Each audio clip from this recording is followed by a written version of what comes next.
నీట్లో మంచి ర్యాంక్ రాని విద్యార్థులకు బెస్ట్ ఆప్షన్ సిఎస్ఈఎంఏ కోర్సులు అడ్మిషన్స్ జరుగుతున్నవి.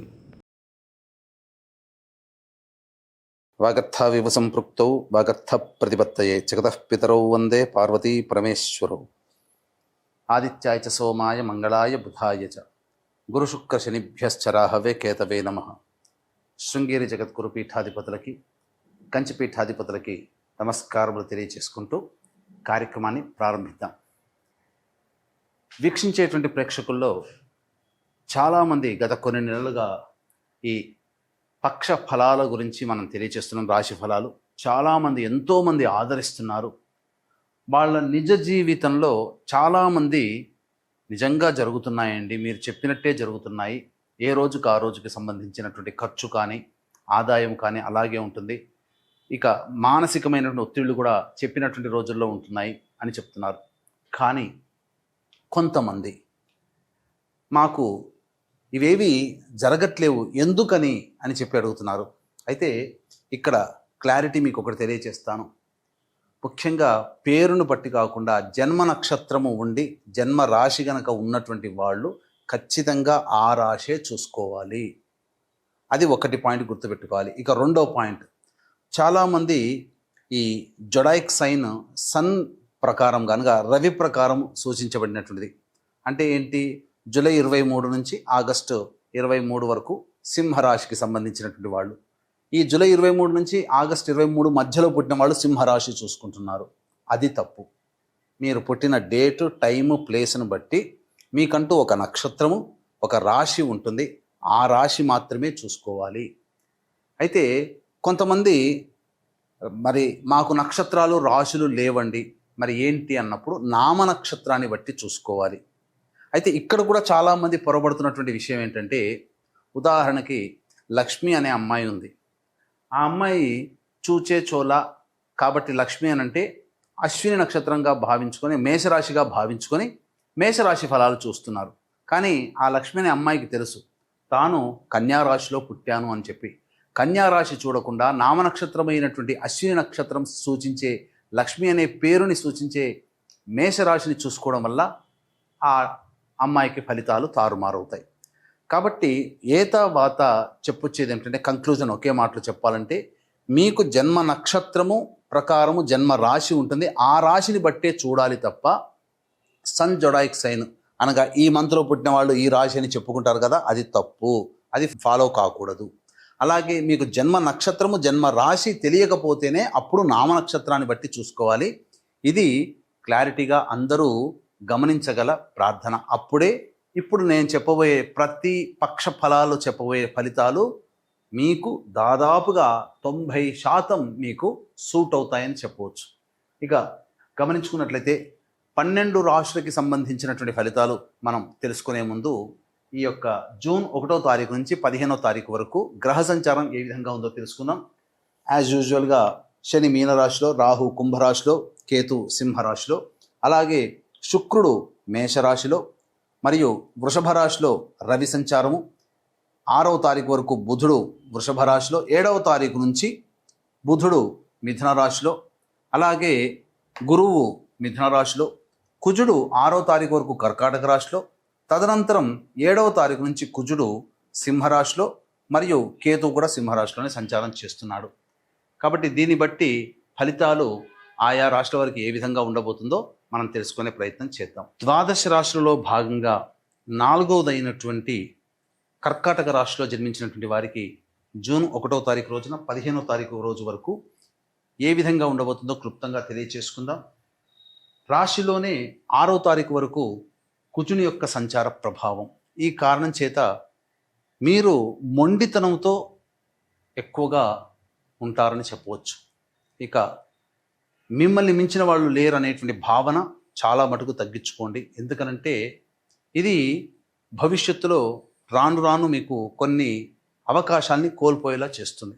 2వ స్థానంలో 7వ తారీఖు నుంచి కుజుని యొక్క సంచార ప్రభావం కేతువుతోనే కలిసి ఉండడం కారణం చేత మీరు గమనించుకున్నట్లయితే ఎలాంటి మార్పులు మీ యొక్క దైనందిన జీవితంలో వస్తాయంటే, ఇచ్చిన మాట నిలబెట్టుకోలేని పరిస్థితి వస్తుంది. ఇప్పుడే ఒక మాట అంటారు, తదనంతరం మళ్ళీ మాట మారుస్తారు. 7వ తారీఖు తర్వాత జరిగే సంఘటనలు అలాంటి పరిస్థితులు వస్తాయి. అలాగే మీ వాక్కుని ఎంతవరకు అదుపులో ఉంటుకుంటే మీరంత సంతోషంగా ఉంటారు, లేకపోతే అనవసరమైనటువంటి వివాదాల్లో చిక్కుకుంటారు 7వ తారీఖు నుంచి. కాబట్టి జాగ్రత్తలు పాటించండి. ఇక 12వ ఇంట బుధుడు గురువు. సాధారణంగా ఇది అనవసరమైనటువంటి వృధా ఖర్చుల్ని సూచిస్తుంది. ధర్మపరమైనటువంటివే చక్కగానే సేవా కార్యక్రమాలకి ఎక్కువగా చారిటీకి మీ డబ్బుల్ని వినియోగించాల్సినటువంటి పరిస్థితి వస్తుంది. లేదా ఎవరైనా సహాయానికి అడిగినప్పుడు మీ దగ్గర ఉన్నటువంటి డబ్బుని సహాయం కోసం వినియోగిస్తారు. మీకన్నా ఎదుటి వాళ్ళకి ఎక్కువగా ఖర్చులు చేస్తారు. డబ్బులు అప్పుగా ఇవ్వరు, కానీ ఖర్చులు చేస్తారు. ఇక 6వ తారీఖు వరకు రవి బుధుడు లాభస్థానంలో సంచరిస్తూ ఉండడం నిరుద్యోగస్తులకి అద్భుతమైనటువంటి అవకాశంగా చెప్పవచ్చు. ముఖ్యంగా మంచి ఉద్యోగం లభించి తీరుతుంది. చేస్తున్నటువంటి వృత్తి ఉద్యోగ వ్యాపారాల్లో మీకు చక్కటి మద్దతు లభించడం ద్వారా మంచి విజయాన్ని సొంతం చేసుకుంటారు. ధనాదాయం చాలా చక్కగా ఉంటుంది. గౌరవ మర్యాదలు పెరుగుతాయని చెప్పవచ్చు. అలాగే ప్రభుత్వపరమైనటువంటి కార్యకలాపాల్లో ఉన్నటువంటి వాళ్ళకి మంచి అధికారుల యొక్క అనుగ్రహం కలుగుతుంది. కాంట్రాక్టర్లకి, వ్యాపారస్తులకి బిల్స్ పాస్ అవుతాయని చెప్పవచ్చు. ఇక శుక్రుడు 10వ స్థానంలో ఉండడమే ఇది ప్రధానంగా కొంత దోషం. అనవసరంగా డాబు కోసం, మీ గొప్పతనం కోసం ఖర్చులు చేయాల్సినటువంటి పరిస్థితి వస్తుంది. అందరిలో మీరు గొప్ప అనిపించుకోవడం కోసం కొన్ని బాధ్యతల్ని నెత్తిన వేసుకోవాల్సిన పరిస్థితి మీకు గోచరమవుతుంది. విలువైనటువంటి ఆభరణాలు కొనుగోలు చేయడం ద్వారా డబ్బుల్ని తగలేసుకుంటారు. అన్నిటికంటే మించి స్త్రీలతో కొంత వాగ్వివాదాలు జరుగుతాయి. కాబట్టి జాగ్రత్తలు పాటించండి. మీ కీర్తి ప్రతిష్టలకి దెబ్బ కలిగే విధంగా కొన్ని పనులు ఏర్పడతాయి. 9వ స్థానంలో శని సంచారము ఇది కాస్త ఇబ్బందికర పరిస్థితులు. విదేశీయానం, విదేశీ విద్యకు సంబంధించి ప్రయత్నాల్లో కాస్త ఇబ్బందులు అనేటువంటివి ఉంటాయి. అష్టమ రాహువు మీకు అనుకూలంగా ఉండడు. ఆరోగ్యం పట్ల శ్రద్ధ వహించాలి. ప్రతిదీ కూడాను కొన్ని సందర్భాలు ఎలా ఉంటుందనంటే ఏదో అనారోగ్యం అకస్మాత్తుగా వస్తుంది, కొంతకాలం వేధిస్తుంది, మళ్ళీ మాయమైపోతుంది. ఎందుకు వస్తుంది, ఎందుకు తగ్గుతుందో తెలియదు, కానీ దానివల్ల అనారోగ్య సమస్యలు కొంత శరీరం బాధపడాల్సి వస్తుంది. తర్వాత ఇవి ఈ యొక్క 15వ తారీఖు వరకు కర్కాటక రాశి వారికి సాధారణంగా జరిగేటువంటి సంఘటనలు. ఈ యొక్క కర్కాటక రాశిలో జన్మించినటువంటి స్త్రీలు పరాభవాలని ఎదుర్కోవాల్సినటువంటి పరిస్థితి వస్తుంది. అనవసరమైనటువంటి వివాదాల్లో తలదూర్చడం ద్వారా లేనిపోని సమస్యల్ని కొని తెచ్చుకుంటారు. మరీ ముఖ్యంగా సంతానం కోసం ఎదురు చూసేటువంటి మహిళలు 7వ తారీఖు నుంచి జాగ్రత్తలు పాటించాలి. ఇక వివాహ సంబంధమైనటువంటి విషయాల్లో కాస్త ఇబ్బందికర పరిస్థితులు అనేటువంటివి ఉంటాయి. కాబట్టి జాగ్రత్తలు పాటించండి. బాగా కష్టపడి ప్రయత్నం చేయండి. వివాహ సంబంధాలు కొలిక్కి వస్తాయని చెప్పవచ్చు. మరీ ముఖ్యంగా ఈ రాశిలో జన్మించినటువంటి మహిళలు జాగ్రత్తగా ఉండాల్సినటువంటి పరిస్థితి. అప్పటి వరకు మిమ్మల్ని గౌరవించినటువంటి వాళ్ళు మిమ్మల్ని కాస్త ఇబ్బందులు పాల్చేస్తారు. లేనిపోని అవమానాలు ఎదుర్కోవాల్సి వస్తుంది. గౌరవం పొందిన చోటే అవమానాలు పొందాల్సినటువంటి పరిస్థితి వస్తుంది. కుటుంబంలో మీ మాటకి విలువ ఉండదు. కాబట్టి తగ్గి ఉండే ప్రయత్నం చేస్తే చాలా మటుకు మంచిగా ఉంటుందని చెప్పవచ్చు. ఇక జూన్ 1వ తారీఖు నుంచి 15వ తారీఖు వరకు దైనందిన జీవితంలో ఎలా ఉండబోతుంది వీక్షించేటువంటి ప్రేక్షకులకి గమనిక. జూన్ 11వ తారీఖు రోజున మహాజ్యేష్ఠ పౌర్ణమి. జ్యేష్ఠ మాసము బుధునికి సంబంధించి, మరియు పౌర్ణమి రోజున బుధవారం ఉండడం అది బుధునికి సంబంధించింది. అప్పుడు జ్యేష్ఠ నక్షత్రం కూడా ఉండడం అది కూడా బుధ నక్షత్రమే. వెరసి చూసుకున్నట్లయితే ఈ మహాజ్యేష్ఠ పౌర్ణమి రోజున ఏ దేవత ఆరాధన చేస్తే ఆ దేవత యొక్క అనుగ్రహం సంపూర్ణంగా కలుగుతుంది. మనందరికీ కూడా మంచి యోగాన్ని కలగచేసేది జాతకరీత్యా నవగ్రహాలే. కావున నవగ్రహ సంపూర్ణ శాంతి మరియు జాతకరీత్యా సర్వదోష నివారణ పూజలు, హోమాలు అనేటువంటివి జరిపించి కరుంగలి మాలని మీకు అందివ్వడం జరుగుతుంది.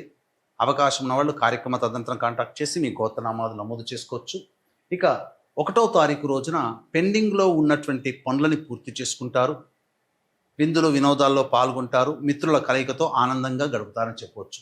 2, 3, 4 తారీఖుల్లో కుటుంబ సభ్యులతో వాగ్వివాదాలు చోటు చేసుకుంటాయి. మనస్సు ప్రశాంతంగా ఉండదు. అనవసరమైన ఖర్చులు మీకు ఎక్కువగా ఉంటాయి.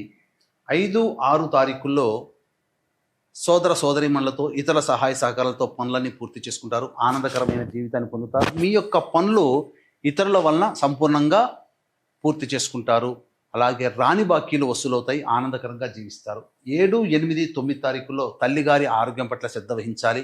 గృహ మరమ్మతులు, వాహన మరమ్మతులకు ఎక్కువగా ఖర్చులు అవుతాయి. అనవసరమైనటువంటి ఇబ్బందులు ఎదుర్కోవాల్సినటువంటి పరిస్థితి. గృహంలో ప్రశాంతత ఉండదు, చికాకులు ఎక్కువగా ఉంటాయి. 10, 11 తేదీల్లో మీ ఆరోగ్యం పట్ల శ్రద్ధ వహించాలి. వృధా కాలయాపన జరుగుతుంది. అలాగే ఏ పని యందు కూడాను శ్రద్ధ ఉండదు అని చెప్పవచ్చు. ఇక 12, 13, 14, 15 తేదీల్లో చక్కటి ఆదాయాన్ని సొంతం చేసుకుంటారు. కోల్పోయిన బంధుత్వాలు, ప్రేమలు, ఆప్యాయతలు, మిత్రులని మళ్ళీ తిరిగి పొందగలుగుతారు. అలాగే పొరపచ్చాలు, ఇతరులతో ఉన్నటువంటివన్నీ సాల్వ్ చేసుకుంటారు, పరిష్కరించుకొని ఆనందకరంగా జీవిస్తారు. ధనాదాయం చాలా చక్కగా ఉంటుంది. అన్ని విధాలుగా విందులు వినోదాల్లో కుటుంబ సభ్యులతో ఆనందంగా గడుపుతారని చెప్పవచ్చు. ఏ తర్వాత చెప్పొచ్చేది ఏమిటంటే 2, 3, 4 తేదీల్లో, అలాగే 10, 11 తేదీల్లో అనవసరమైనటువంటి ఖర్చులు అధికంగా ఉంటాయి కాబట్టి జాగ్రత్తలు పాటించండి. అలాగే మహా జ్యేష్ఠ పౌర్ణమి రోజున సంపూర్ణ నవగ్రహ శాంతి, సర్వదోష నివారణ పూజలు, హోమాలు అనేటివి జరిపించి శక్తిపాతం చేయబడినటువంటి కరుంగలి మాలను కూడా మీకు అందివ్వడం జరుగుతుంది. అవకాశం ఉన్న వాళ్ళు 11వ తారీఖు ఉదయం 9 గంటల లోపల మీ గోత్రనామాలు నమోదు చేసుకోండి. మరియు ఇప్పుడు చెప్పినటువంటివన్నీ కూడాను దైనందిన అనగా రోజువారీ కార్యకలాపాల్లో మీకు జరిగేటువంటివి. ఇప్పుడు చెప్పినటువంటి వాటికంటే ఇంకా విభిన్నంగా మీ యొక్క జీవితం ఉందంటే జన్మ జాతకంలో నడుస్తున్నటువంటి గ్రహ దశాంతర దశల యొక్క ప్రభావాలు. కావున దగ్గరలోని మంచి ఉపాసనా పరులైనటువంటి జ్యోతిషులను సంప్రదించి వారి సలహాలు, సూచనలు కనుక పాటించినట్లయితే మరింత మెరుగైనటువంటి జీవితాన్ని పొందుతారని తెలియజేస్తూ సర్వం శ్రీ ఉమామహేశ్వర పరబ్రహ్మార్పణమస్తు.